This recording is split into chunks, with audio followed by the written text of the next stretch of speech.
오늘 말씀을 가지고 독이 되는 칭찬이라는 제목으로 함께 말씀을 나누고자 합니다.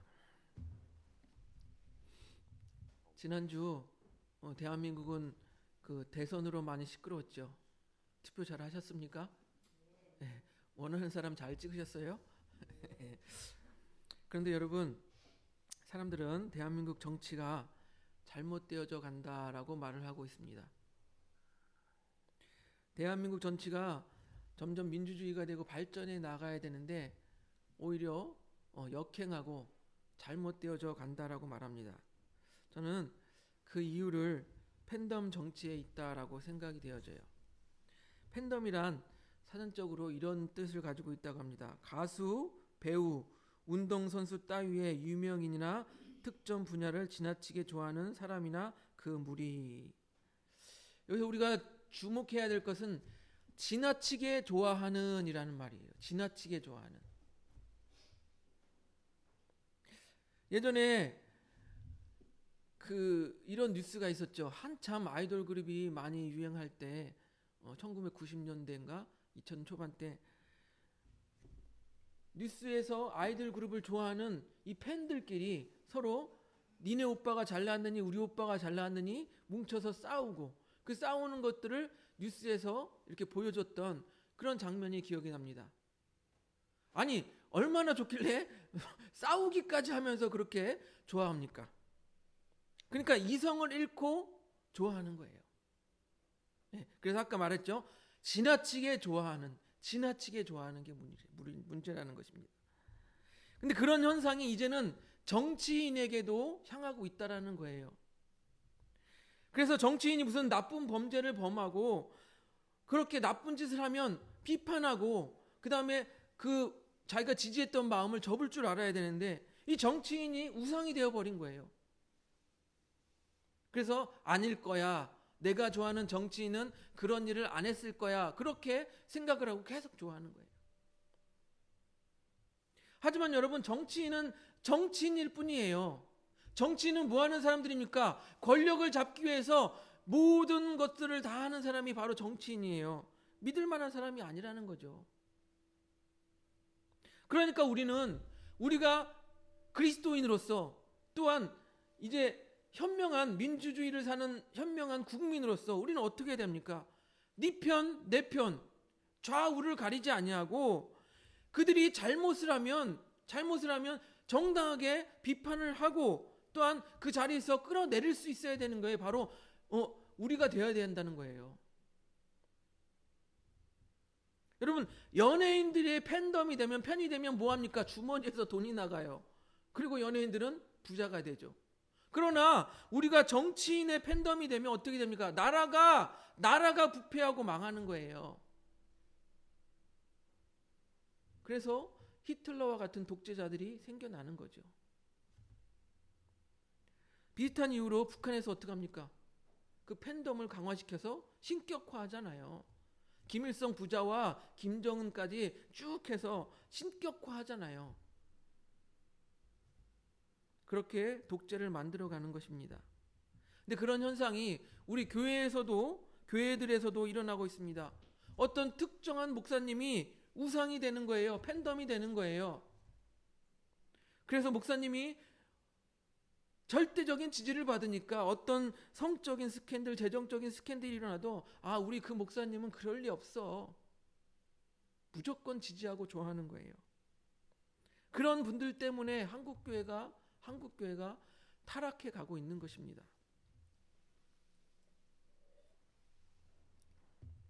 여러분, 목사라는 것은요, 삶의 모든 것을 하나님의 일을 위하여 헌신하겠다고 하기 때문에 그 자체로도 존중받을 만합니다. 존경받을 만해요. 존중받을 만해요. 그렇다고 목사가 사람이 아니지 않지 않습니까? 목사가 사람은 아니고 신이다 이런 건 아니지 않습니까? 예? 목사가 죄가 없는 건 아니지 않습니까? 죄를 안 짓는 건 아니지 않습니까? 물론 남들보다 죄를 짓지 않기 위해서 더 하나님 앞에 나아가긴 하겠지만 죄가 없는 건 아니지 않습니까? 목사님들이 죄가 있으면 안 되겠지만 만약에 죄가 있다면 명명백백하게 밝혀서 교회의 법에 따라서 이렇게 처리하면 되는 거예요. 목사님 편이니 뭐 장로님 편이니 이렇게 해서 싸울 필요가 없어요. 예? 우리 교회 성도님들은 제가 하도 반복해서 말씀을 드렸기 때문에 저를 특별한 사람으로 보지 않으실 줄로 믿습니다. 저 또한 보통 사람이고요. 예. 또 하나님 앞에 죄인일 뿐입니다. 이런 죄인인 저도 목회를 하면서 특이한 경험을 많이 합니다. 제가 외부에 나가 설교를 하게 될 때나 혹은 새로 교회에 가서 설교를 할 때가 있습니다. 그러면 여러분이 보기에 저의 첫인상이 어떻습니까? 예, 보는 눈은 비슷하죠. 키도 작고 못생겨서 기대감이 없어요. 기대감이 없어. 저런 전도사, 저런 목사. 그러나 제가 설교를 하고 나가면 눈빛이 달라집니다. 눈빛이 달라져요. 아유, 목사님 은혜 받았어요. 예, 젊은 목사님 어떻게 이렇게 재밌게 말씀을 잘 하십니까? 예. 또 청년부 제가 담당을 했을 때 그 CCG 활동을 열심히 하고 일본에 1년 동안 선교까지 다녀온 청년은 이렇게 말을 합니다. 우리 교회 청년부에 이 정도 좋은 스피커, 좋은 설교를 하시는 전도사님이 있다는 것에 대해서 감사할 줄 알아야 돼. 이렇게 말을 합니다. 이런 칭찬을 들으면 저는 어떻게 돼요? 어깨가 올라가는 거예요. 어깨가 올라가요. 마치 자기가 잘한 것이냐, 자기가 잘난 것이냐 이렇게 우쭐하게 돼요. 또 제가 봤을 때 후배 목사님들이나 젊은 전사님들 중에서 그런 칭찬을 듣고 여전히 그 속에 빠져서 자기는 설교 잘하고 뭐 잘하는 그런 사람인 줄 알고 착각하며 목회를 하는 분들이 아직도 있어요. 하지만 겸손해져야 됩니다. 그런 말씀을 들으면 그냥 한 귀로 듣고 한 귀로 흘리면서 더 잘하라는 말씀이구나. 나는 말씀을 전할 때 나는 사라지고 하나님께만 영광 올려드려야겠구나. 이렇게 마음을 먹어야 되는 거예요. 그렇습니다. 정치인이든 목사든 자신이 높아져서 신이 되려고 하면 안 되는 거예요. 오늘 본문을 보면요, 헤롯이라는 왕이 자신이 높아져서 신이 되려고 하는 거예요. 하나님의 영광을 갈아치우고 자신이 그 자리에 올라서려고 하는 거예요. 우리가 지난주에 말씀드린 것 같이 헤롯 아그리파 1세는 어떻게 했습니까? 야고보 사도를 죽였어요. 그리고 베드로 사도를 잡아서 죽이려고 감옥에 가두었죠. 그런데 어떻게 했습니까? 하나님께서 천사들을 보내셔서 베드로 사도를 감옥에서 탈출시켜 주시는 장면을 우리가 지난주에 보았습니다. 바로 그 헤롯이 지난주에 말씀드린 것 같이 자신의 정치적인 입지를 더 굳건히 하고 자신이 더 높이 올라가기 위해서 야고보 사도를 죽였고 베드로 사도를 죽이려고 했던 거예요. 왜? 유대인들이 좋아하니까. 그러면 자기가 더 높게 올라갈 줄로 아는 거죠. 결국 정치적으로 자신이 높아지고자 하는 마음이 가득한 사람, 정치적 야망이 가득한 사람이 바로 이 헤롯 아그리파 1세라는 거예요. 그런 헤롯이 이제 저처럼 이렇게 단상에 올라가서 연설을 하니까 사람들이 헤롯을 높이고 칭찬을 합니다. 사도행전 12장 22절 앞에 넘겨주세요. 우리 같이 한번 읽어보겠습니다. 12장 22절 시작. 백성들이 크게 부르되 이것은 신의 소리요 사람의 소리가 아니라 하거늘. 아멘. 만약에 제가 막 설교를 하는데 이것은 신의 소리요 사람의 소리가 아니다 이렇게 하면 안 되겠죠. 물론 우리가 마음으로 하나님의 말씀이다 이렇게 들으면 좋겠지만 이 백성들이요 헤롯의 연설을 듣고 이것은 사람의 소리가 아니다 신의 소리다 이렇게 칭찬을 하고 있는 거예요. 그런데 헤롯이 하나님의 백성을 다스리는 유대의 왕이라고 한다면 헤롯은 어떻게 합니까? 아닙니다. 하나님께 영광을 올려드리고 자기는 낮아져야 하는 거예요. 그런데 헤롯은 어떻게 했어요? 그 영광을 모두 자기가 가지려고 하는 거예요. 하나님의 영광을 가로채려고 하는 거예요. 사도행전 12장 23절을 보세요. 같이 읽습니다. 23절 시작. 헤롯이 영광을 하나님께로 돌리지 아니하므로 주의 사자가 곧 친히 벌레에게 먹혀 죽으니라. 예, 그렇습니다. 헤롯이 하나님께 영광을 올리지 아니하고 그 영광을 자기가 다 갈아채고 신이 되려고 하니까 하나님께서 어떻게 해요? 벌을 내리셔요. 벌을 내리셔서 이 벌레에 먹혀 죽게 하셨습니다. 유대의 역사가 요세푸스는 이렇게 기록을 합니다. 그 후에 헤롯 아그리빠가 중한병에 걸려서 5일 만에 죽었더라. 예, 중한병에 걸려서 5일 만에 죽었다라고 기록합니다. 그리고 이 요세푸스는 이렇게 말합니다. 이것은 하나님의 징벌적 심판이다라고 평가를 합니다. 무슨 말인지 이해가 되시죠? 이 헤롯이 하나님의 영광을 가로챈 것, 그리고 하나님의 진노를 사서 질병에 걸려, 여기 성경에는 벌레에 먹혀 죽였다고 하는데 질병에 걸려 죽은 것, 이것이 하나님의 징벌이다, 심판이다라고 평가하고 있는 거예요. 그렇습니다. 유대인의 왕으로서 헤롯은 자신에게 신이라고 말하는 이 과도한 칭찬을 거부했어야 돼요. 아닙니다. 유일한 신은 우리 하나님밖에 없습니다. 이렇게 거부했어야 돼요. 그런데 그렇게 하지 아니하고 자신이 높아지려고 하다가 결국에는 죽음을 맞이하게 된 것이에요. 그런데 여러분, 이렇게 권력에 심취한 사람들, 교만한 사람들에게는 어떤 이런 형태가 있어요. 바로 자신의 권력을 이용해서 사람들을 힘들게 하는 거예요. 보세요.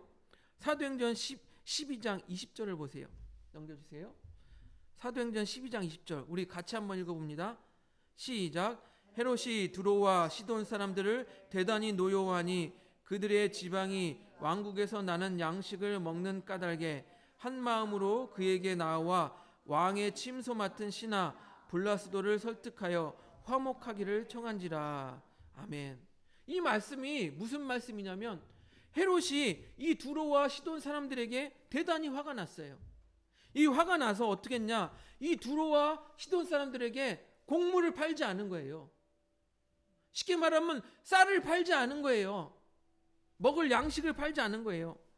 일종의 무역 전쟁을 벌인 것입니다.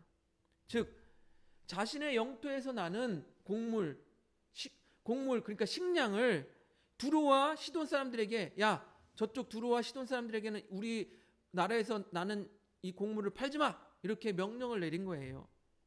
그런데 여러분, 이 두로와 시돈 사람은 이렇게 지도를 보면 그 해안가에 있는 지역이에요. 해안가에 있는 지역이기 때문에 농사를 안 짓고 어부들이 많겠죠. 그러니까 곡물이 잘 나지 않는 지역인 거예요. 그래서 이 두로와 시돈 사람들은 이 헤롯의 영토에서 나는 곡물을 사서 그것을 먹어야 하는 거예요. 그런데 헤롯이 어떻게 했다고요? 팔지 못하게 했다라는 거예요. 그러니까 두로와 시돈 사람들은 어떻게 합니까? 굶어야 되는 거예요. 자칫 잘못하면 굶어 죽게 생긴 거예요. 그러니까 이 두로와 시돈 사람들이 어떻게 합니까? 자기들이 굶어 죽기 전에 빨리 저 헤롯하고 화목해야 되겠다. 화해해야 되겠다.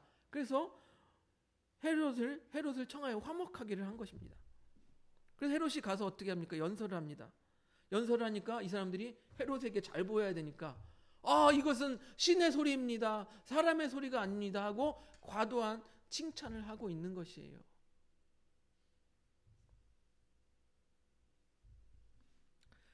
이것을 보면요, 이 헤롯이라는 사람은요, 교만하여서 자신의 권력을 이용하여 이 두로와 시돈 사람들의 생명줄을 쥐고 어떻게 했어요? 그들을 괴롭힌 거예요.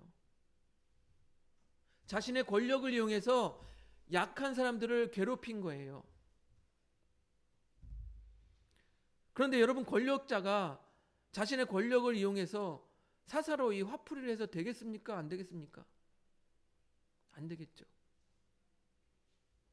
자신의 권력을 이용해서 자신이 더 높아지려고 하면 되겠습니까? 안 되겠습니까? 안 되겠죠. 우리는 이런 헤롯의 모습에서 우리 그리스도인들이 교훈을 얻어야 한다라고 생각합니다. 어떤 교훈을 얻어야 됩니까? 우리 그리스도인들도 세상 속에 살아가면 높은 자리에 올라갈 때가 있어요. 리더의 자리에 올라갈 때가 있어요. 하다못해 교회 안에 작은 조직 가운데 장을 맡을 때가 있어요. 그러면 어떻게 합니까? 자신이 그 권력을 갖는 자리에 올라가게 되면 그 권력을 이용해서 사소라이 화풀이를 하면 되겠습니까? 안 되겠습니까? 자신의 권력을 이용해서 사람들을 어렵게 하면 되겠습니까? 안 되겠습니까? 우리 그리스도인들은요, 이 세상에서 말하는 갑질을 하면 안 되는 거예요. 자신의 권력을 이용해서 자기보다 낮은 사람, 자기보다 약한 사람을 괴롭히는 이 갑질을 하면 안 되는 거예요. 오히려 우리 그리스도인들은 더욱 겸손하여서 내가 가진 권력으로 오히려 약한 사람들을 돕고 어려운 사람들을 돕고 오로지 하나님께 영광 올려드리는 삶을 살아야 하는 것입니다. 보세요. 우리는 모세를 통하여 우리가 배울 점이 있습니다. 모세가 무리바에서 반석을 2번 쳐서 물이 나온 사건이 있습니다. 광야에서 물이 없던 이스라엘 백성은 모세와 아론에게 찾아와서 불평불만을 토로합니다. 야, 너희가 어찌하여 우리 여호와의 이 회중들을 광야로 인도하여 우리와 우리 짐승들이 여기서 다 죽게 하느냐 하면서 불평불만을 토로하는 거예요. 원망을 하는 거예요. 그래서 모세와 아론은 하나님께 나아가 기도합니다. 그랬더니 하나님께서 이런 응답을 주세요. 야, 회중을 모으고 저 반석을 명령하여 물을 내라고 이렇게 말씀하십니다. 하지만 모세는 화가 났어요. 이것들이 말이야, 하나님을 뭘로 보고. 그래서 이렇게 말합니다. 반역한 너희를 위하여 우리가 이 반석에서 물을 내랴? 다시 말씀드릴까요? 반역한 너희를 위하여 우리가 이 반석에서 물을 내랴? 하면서 화난 모습으로 지팡이를 들어 분노에 차서 반석을 2번 내려칩니다. 우리 한번 민수기 20장 11절을 보겠습니다. 넘겨주세요. 민수기 20장 11절 우리 같이 한번 읽겠습니다. 시작. 모세가 그의 손을 들어 그의 지팡이로 반석을 2번 치니 물이 많이 솟아나오므로 회중과 그들의 짐승이 마시니라. 예, 물은 나왔어요. 그래서 모두가 물을 마시고 갈증을 해소할 수 있었습니다. 그러나 이 모세는 하나님이 세운 지도자로서 큰 잘못을 한 거예요. 하나님 앞에서 분노하는 그러한 화를 내는 그러한 잘못된 행동을 보인 것입니다. 민수기 20장 12절을 보겠습니다. 다음 절 넘겨주세요. 예, 우리 같이 한번 보겠습니다. 민수기 20장 12절 시작. 여호와께서 모세와 아론에게 이르시되 너희가 나를 믿지 아니하고 이스라엘 자손의 목전에서 내 거룩함을 나타내지 아니한 고로 너희는 이 회중을 내가 그들에게 준 땅으로 인도하여 드리지 못하리라 하시니라. 아멘. 모세가 분노한 결과 약속의 땅 가나안에 들어가지 못하는 그러한 결과를 얻게 됩니다. 그렇습니다. 이렇게 하나님의 이름으로 사람들 앞에 서는 사람들은 사사로이 화를 내고 분을 내어서는 안 되는 거예요. 사사로운 감정으로 휘둘리면 안 되는 거예요.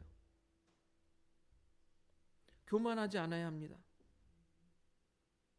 하나님의 이름으로 앞에 서는 사람들은요, 오로지 하나님의 거룩함을 드러내고 하나님께 영광을 올려드려야 되는 거예요. 사랑하는 성도 여러분, 이 헤롯이요, 자기가 높아지려고 야고보를 죽이고 베드로마저 잡아서 죽이려고 감옥에 가둘 때 분위기가 어떻습니까? 그때는 이렇게 보입니다. 악한 세력들이 득세하고 이제는 교회는 무너져 내리는 것 같이 보입니다. 하지만 결국 하나님의 역사는 어떠했습니까? 이 교만한 헤롯이 질병에 걸려 5일 만에 죽게 되고 악한 자는 패하게 되는 것 아니겠습니까? 악한 자는 패하게 되고 하나님의 교회는 승리하게 되는 것이에요. 그래서 바로 오늘 사도행전 12장 24절에 이렇게 기록하고 있습니다. 같이 볼게요. 넘겨주세요. 12장 24절 같이 읽습니다. 시작. 하나님의 말씀은 흥황하여 더하더라. 아멘. 하나님의 말씀은 흥황하여 더하더라. 예. 결국 하나님의 교회는 승리하고 더욱 흥황하게 되었다라는 거예요. 그런데 이 과정에서 헤롯이 보인 모습을 한번 보시기 바랍니다. 교만한 자의 전형적인 모습을 보였어요. 어떻게 했습니까? 자신의 권력으로 약한 자들을 괴롭혔습니다. 자신의 권력으로 사사로운 분노를 표출합니다. 또한 자신의 권력으로 높아지기 위해서 하나님의 영광을 가로챕니다. 그런데 이렇게 교만하기까지 백성들이 어떻게 했습니까? 독이 되는 칭찬을 했다라는 거예요. 헤롯의 연설을 듣고 이거는 사람의 소리가 아니다 신의 소리다라고 하는 독이 되는 칭찬을 한 거예요. 과도한 칭찬을 한 거예요. 그 칭찬을 듣는 헤롯에게는 이 칭찬이 오히려 독이 된 것입니다. 그리고 그 칭찬을 하는 이 백성들은 헤롯을 교만한 자리로 이끌게 되었다라는 것입니다. 여러분, 우리들도 얼마나 약한 존재입니까? 특별히 칭찬에 약한 존재입니까? 얼마나 교만한 존재입니까? 조그만 칭찬을 들으면 하나님께서 하신 일을 뒤로하고 마치 자기가 다 한 것이냐 행동하는 게 우리가 아닙니까? 예? 아까 제가 말씀드렸잖아요. 제가 청년부를 맡을 때 처음에 모 교회에서 청년부를 맡을 때 청년부가 4-5명밖에 모이지 않았어요. 그래서 제가 열심히 사역을 하고 평일에도 아이들 양육하느라고 평일에도 파트타이밍에도 불구하고 매일 교회 가서 아이들 양육하고 그렇게 했더니 얼마 지나지 않아 20여 명이 모이게 되었어요. 그래서 성도들에게도 칭찬을 받고 잘했다. 장로님들에게도 칭찬을 받고 잘하고 있다. 그런데 거기서 사역을 마치고 저에게 들려오는 소식이 있었어요. 건너서 들려오는 소식. 그때 그 전도사님이 잘해서 교회 청년부가 부흥한 게 아니고 부흥할 때가 돼서 그렇게 한 거야. 때마침 부흥할 때가 돼서 그렇게 된 거야. 그 말을 듣는 순간 저는 화가 났습니다. 아니, 내가 그렇게 헌신하고 충성을 했는데, 바라지 않고 충성을 했는데 어떻게 그렇게 평가할 수가 있어? 정말로요. 정말로 화가 나더라고요. 그런데 얼마 지나지 않아 깨달았습니다. 왜요? 그렇게 화내는 이유가 뭐예요? 내가 했다고 생각하니까 화가 나는 거예요. 하나님께서 하신 일이 아니라 내가 했다고 생각하니까 화가 나는 거예요. 그러니까 겸손하지 못하고 분노하게 되는 거예요. 다시 마음을 고쳐잡고 역시나 내가 한 게 아니지. 하나님께서 하신 일이지. 여러분, 자신이 가진 권력으로 분노를 표출하는 것이 바로 자기가 했다라고 생각하는 사람들의 특징이에요. 그래서 자기가 높아지니까 갑질을 하게 되는 것입니다. 우리 그리스도인들은 그렇기 때문에 항상 이 말씀을 기억해야 합니다. 그러니까 한번 보겠습니다. 고린도전서 10장 31절. 고린도전서 10장 31절. 같이 한번 읽어봅니다. 시작. 그런즉 너희가 먹든지 마시든지 무엇을 하든지 다 하나님의 영광을 위하여 하라. 아멘. 다시 한번 읽어볼까요? 시작. 그런즉 너희가 먹든지 마시든지 무엇을 하든지 다 하나님의 영광을 위하여 하라. 여러분, 이 말씀을 반드시 기억하시기 바랍니다. 내가 무엇을 하든지 그 행위가 하나님과의 영광을 올려드리기 위한 행위가 되어야 한다는 거예요. 여러분, 자신이 어느 자리에 있든지 자신이 높아지는 것이 아니라 오로지 하나님께 영광을 올려드리기 위하여 사시는 우리 하늘봄교회 성도님들이 되시기를 주님의 이름으로 축복드립니다.